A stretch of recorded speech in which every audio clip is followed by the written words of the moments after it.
welcome to TheSocialPet.net. I'm Christina Carter. And I'm Joe Carter. And today we're talking about CoCo, our pregnant foster.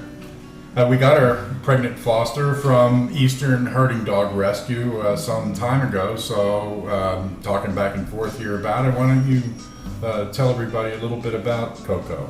Coco Beanie. We love that puppy. She was such a good girl. We think she was young, so between 2 and 3, roughly. You never know when you pick them up off the street, but she was an Australian Shepherd, and she was just very sweet. She was good with the girls, and she let them in with her, and yeah, she was a good one. She was a good temperament to rehab. Well, what kind of preparation went into getting ready for the dog?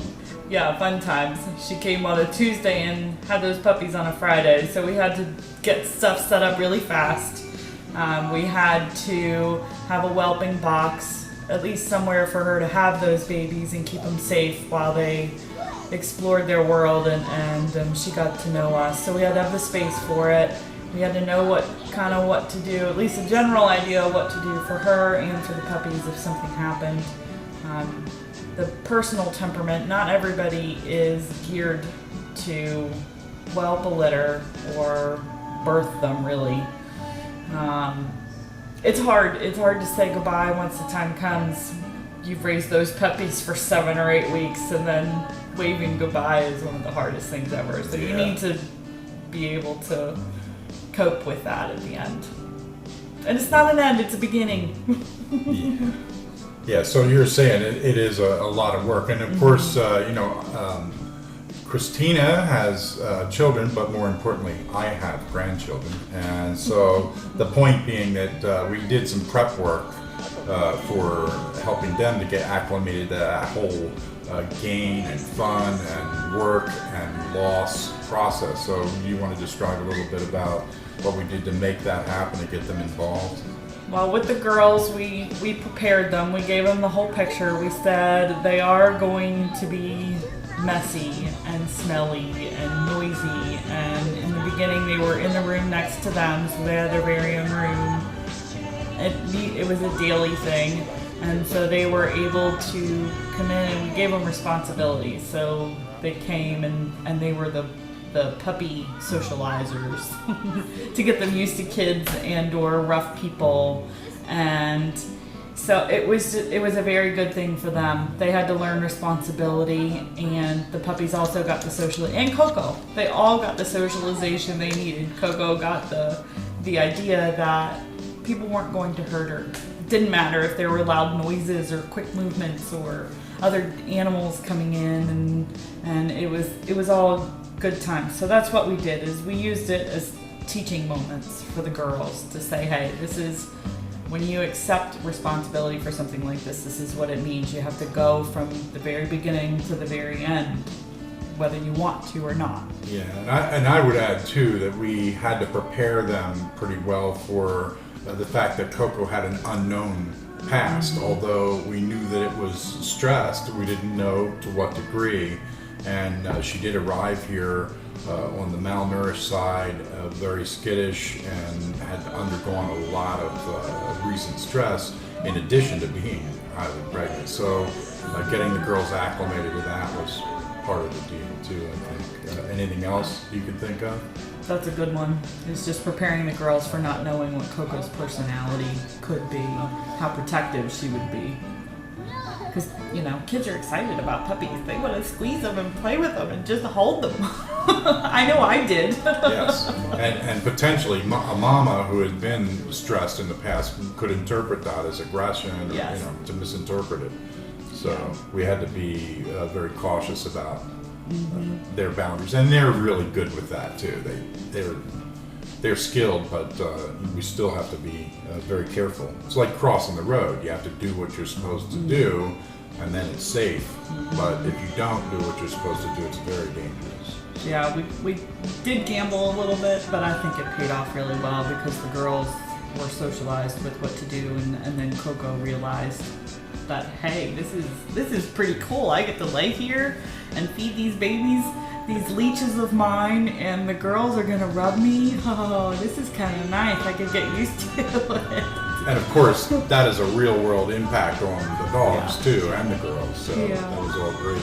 Okay, so do you want to talk a little bit about how you got into a holding pattern to be a foster for, and especially a foster of a pregnant bitch? Because not everybody, getting a foster dog is different than a fully pregnant one. So I had been in situations where I got to help with a birthing, or a whelping is what they call them. So I got to help whelp several litters in my job, and I had friends who had dogs that were expecting puppies, and I begged and pleaded, please, please, please, can I come? So they were very good about showing me and giving me some of their insight and experience. So I got to experience some really cool things. Some very sad things too, but that is what happens with puppies. So it's just knowing what to do, and I had people around me that were willing to share that experience. And then I just built relationships in the shelter and the rescue community, and just said, hey, I am here, someone please use me. And they did. I got the call from the Eastern Herding Dog Rescue, and they said, please, can you take this dog, because our normal person is in the middle of lambing season and we need your help. So we talked about it as a family, we all agreed, and then we brought her in. And it's just such a cool thing, because those shelters and the rescue organizations, they all need their foster homes. If they don't have good foster homes that are looking out for the dogs and are able to help the dogs either be rehabbed if they have some serious issues, and not even serious, I consider serious, not well socialized as puppies. So they're deathly afraid of people, or they just don't know what to do with another dog.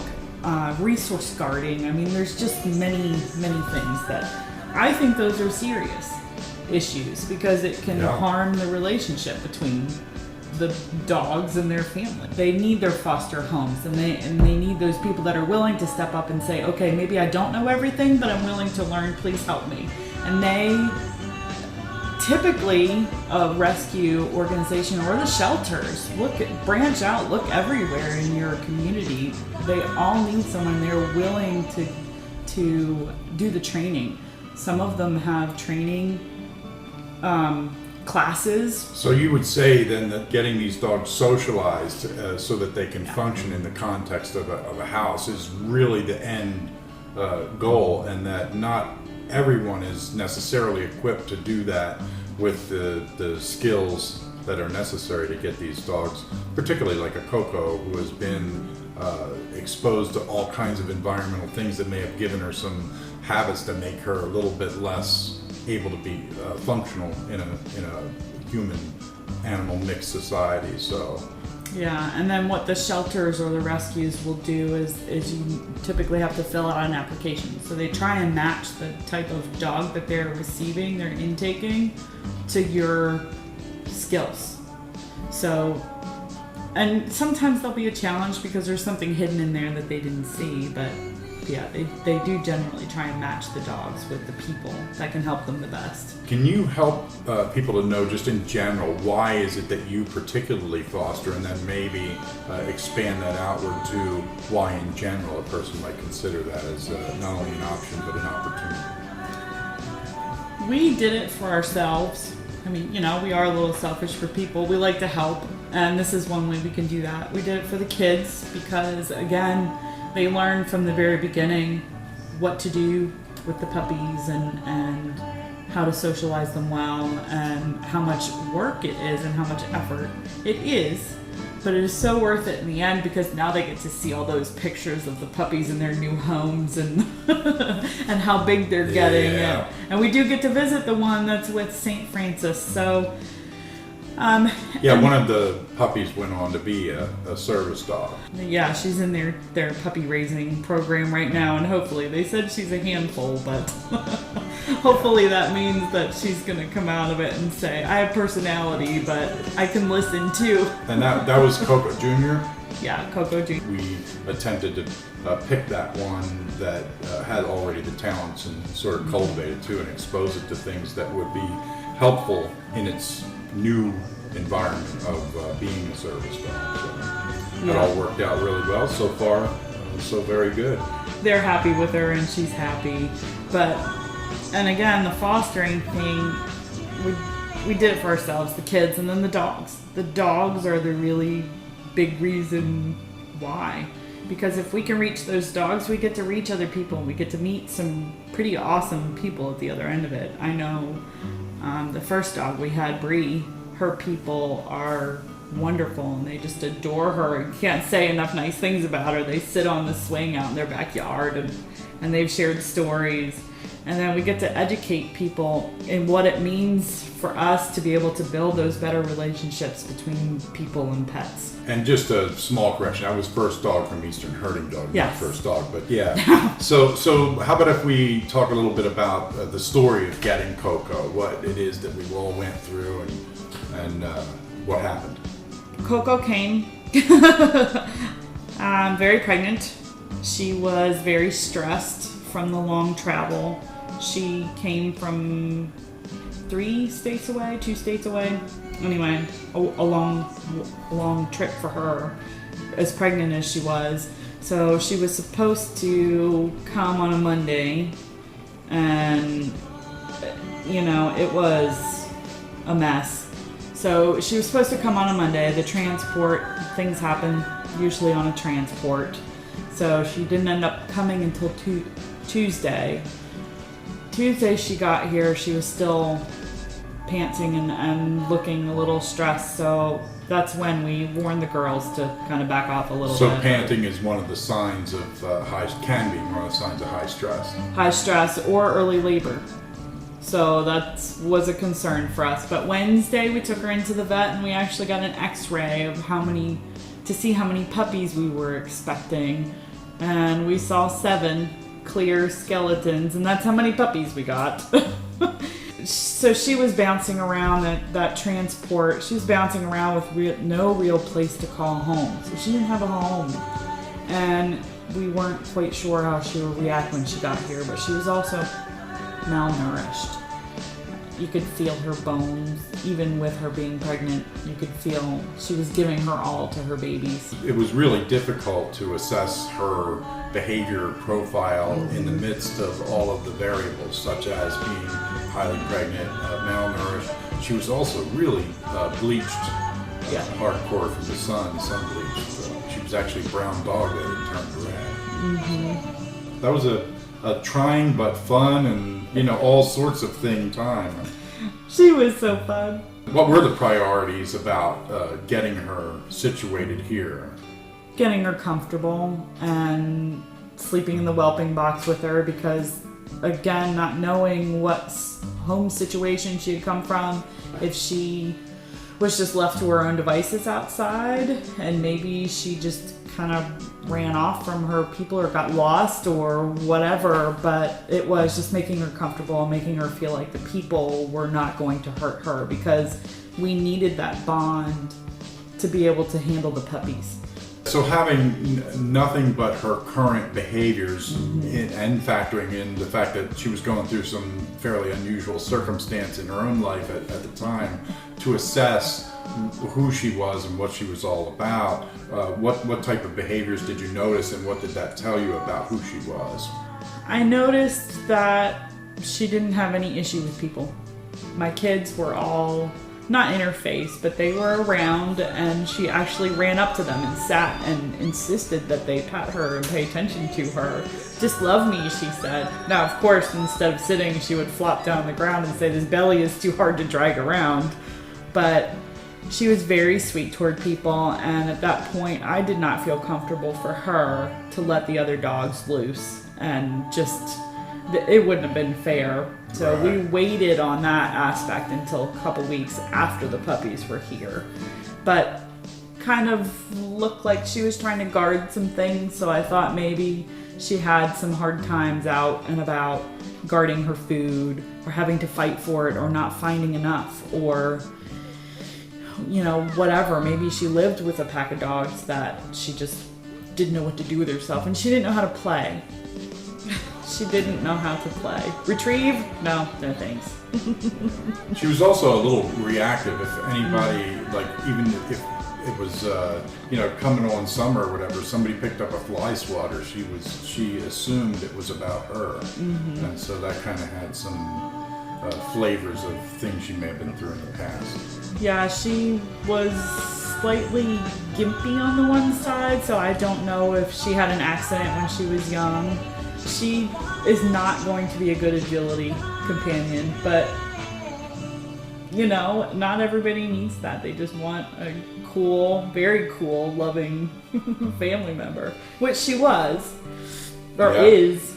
It was, is, and will be. Yeah, that's true. So, okay, so how about if we talk a little bit about the whelping process itself? We got her here. We got it set up. We also set up a live stream so that people could watch the whelping process, and that was pretty exciting for a lot of people around the net. So tell us about what went on during the whelping process. It was a waiting game. It was waiting for CoCo to grace us with the presence of her babies. But it was such a very cool, humbling experience too, because it was a textbook whelping for her. She had those puppies about every 1.5 hours apart. She wasn't in distress. She panted and then she pushed, and it all just happened one right after the other. Now, toward the end, she was tired, so I did have to rub a puppy, but I expected that because she started about 9:45 or something at night. And that was April. March 27th. Yeah, March 27th. I know she was here for a while. Yeah.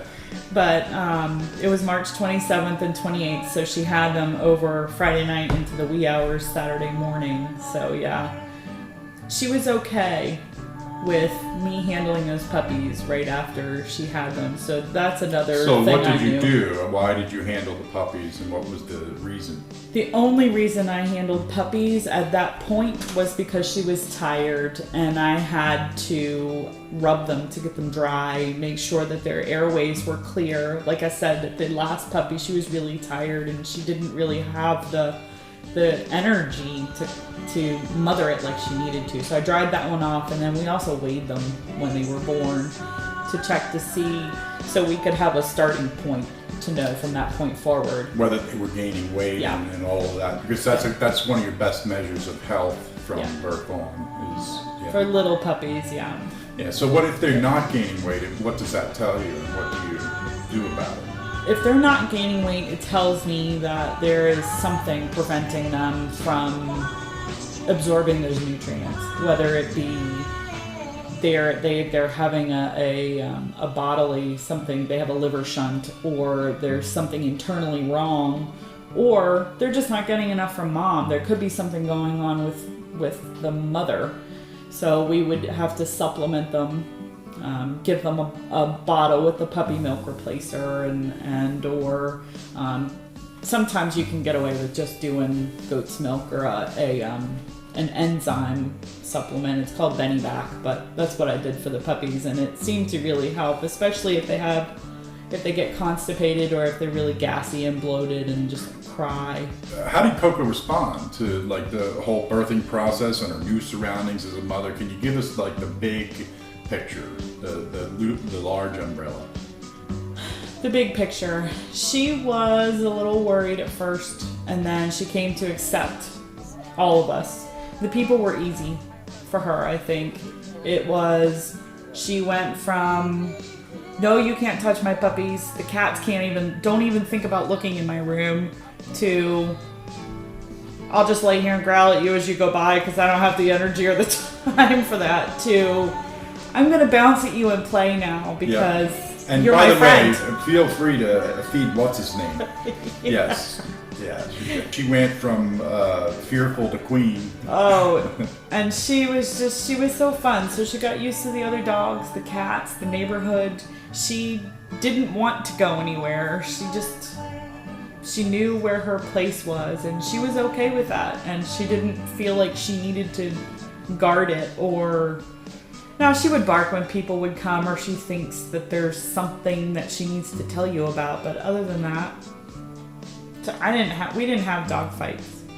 Yeah, in this particular case, as she began weaning the pups, she did start increasingly bonding with me. So she got to become, while she was here for the 5 months she got to become my dog, which was really nice. Yeah. You were her person. Yeah, I was her person, and that she picked me. I'm very honored that happened. It's such a cool feeling knowing that you're the person that they have gravitated to, and they say, you are mine. I'm not yours, you're mine. How about her characteristics now? What sort of things did we discover as we got to know the CoCo that was not stressed, that was not malnourished, that was, that had the potential to realize some, greater sense of herself? She was such a boogie. She was a demandy pants. Yep. She would walk up and demand to be petted, and if you stopped, she would let you know that you were not done. That's true. Yeah, and she would tell you when it was dinner time and when it was walk time, but she was awesome. She was very sweet to people, like we said, and devoted. Yeah, very devoted. Yeah, she was protective, not in a in an annoying way, but in a very, she would alert if she sensed that something needed to be paid attention to. She's a good watchdog. Mm-hmm. Not necessarily a guard dog, because then she'd bark and tell you something was there, and then she'd hightail it for the house. It is now your job to take care of it. I have done my job. That's your job. Well, True, on the other hand, would stay between us. CoCo goes, no, see you, bye, I'm done.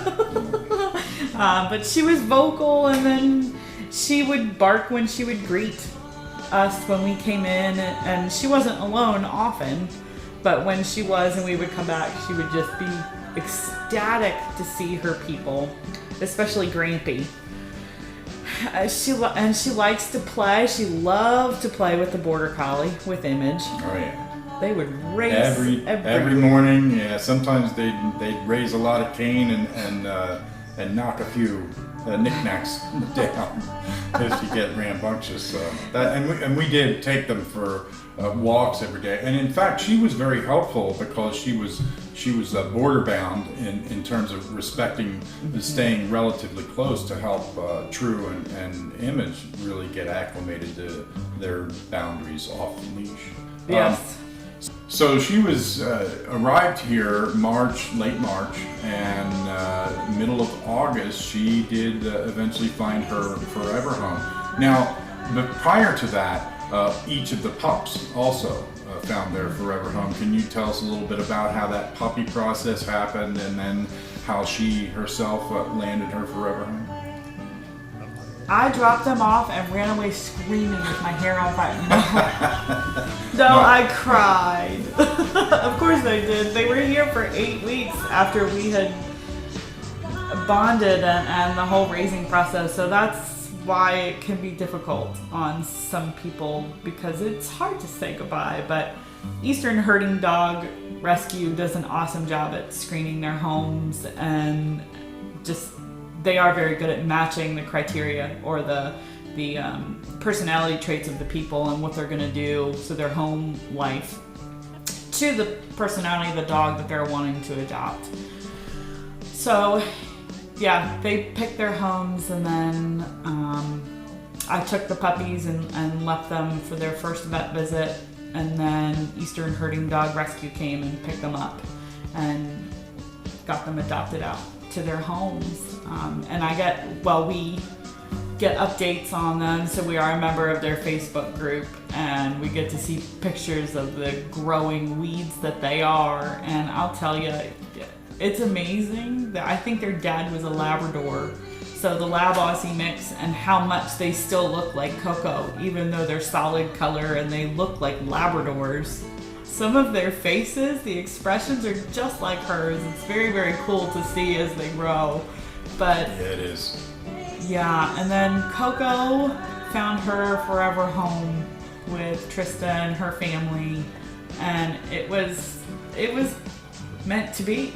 Yeah, she fit right in. Just adored them right away. Yeah, they came and we had pizza together and they hung out for a little while because we wanted to set CoCo up for success, to be able to blend into their family immediately and just feel comfortable with them. So they came over and they spent a couple hours here with us, and CoCo was able to love up on Trista and her son and just say, "You are my people. It's okay because my foster family has said you're okay."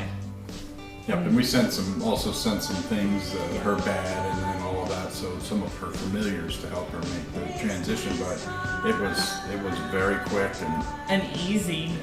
It was easy for her because we had done all the background. We laid such a foundation for her to accept other things. So would you say that was the goal, that in terms of what we exposed her to were aligned around helping her to become acclimated with her forever home? Mm-hmm. Recognizing her traits and then making sure that they're channeled in positive ways so that she can fit in. She was easy though. I mean, she's a sweet dog. She was very easy, and yeah, that was the goal, is to be able to rehab her from someone who is scared of her own shadow and things flying up around her, to someone that says, wait a minute, I might be afraid of that, but these people are okay. Okay, so is there anything else you think we need to add there? Or? CoCo Beanie, we wish you the best. Yes, we do. And we also want to thank you for listening, watching, liking, subscribing, joining the Facebook, and all of that good stuff. So we do also appreciate all of the people out there who do a lot of work behind the scenes and in front to build better relationships between people and pets. Bye. Let's make the world a better place and be kind to every single animal.